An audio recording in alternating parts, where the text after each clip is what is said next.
Può capitare che la felicità e l'entusiasmo per aver acquistato un nuovo violino svaniscano nel momento in cui apriamo la custodia. Spesso i violini di fabbrica di fattura cinese, quando sono nuovi, si presentano senza il ponticello, infatti troverete il ponticello a parte all'interno della custodia.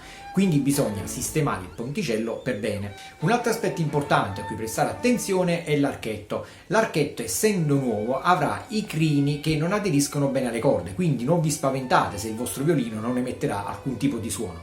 Quindi ricordatevi, prima di suonare bisogna passare la pece per bene sull'archetto. Non vi preoccupate, in questo video vi spiegherò in pochi e semplici passaggi come rendere il vostro violino pronto per essere suonato subito.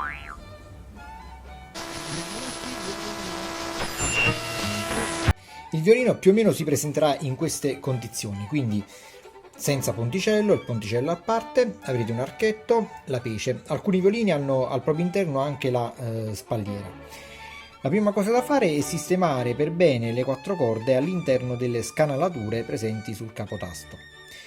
Dopodiché assicuriamoci che le corde non siano troppo tese.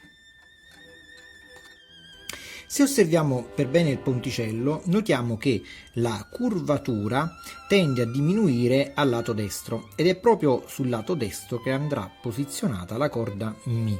Poi abbiamo la corda La, la corda Re e la corda Sol.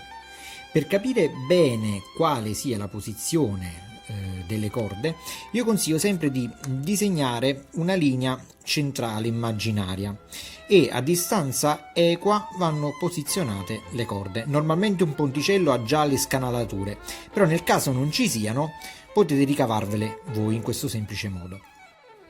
Come prima cosa da fare, prendiamo il ponticello, lo posizioniamo sotto le corde ed impugnandolo bene con il pollice e l'indice della mano destra e della mano sinistra nella parte inferiore, più o meno all'altezza dei piedini, lo solleviamo. Noteremo sollevandolo la pressione delle corde. Una volta sollevato, il ponticello deve essere posizionato all'altezza dei tagli delle F del violino, questi 2 tagli. Quindi lo posizioniamo per bene e poi andiamo a sistemare le corde nelle apposite scanalature evidenziate nel precedente passaggio. Quindi il ponticello deve essere perpendicolare al violino e parallelo alla tastiera, quindi non deve essere spostato né troppo a destra né troppo a sinistra, ma deve essere posizionato nella parte centrale. Il secondo passaggio consiste nel tendere i crini dell'arco.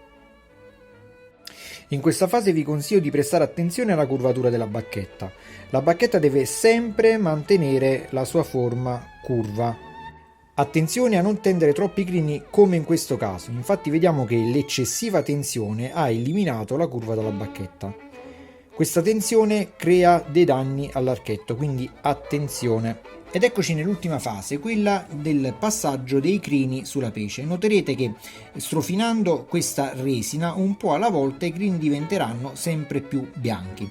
Quando la pece è nuova presenta una patina lucida, come in questo caso.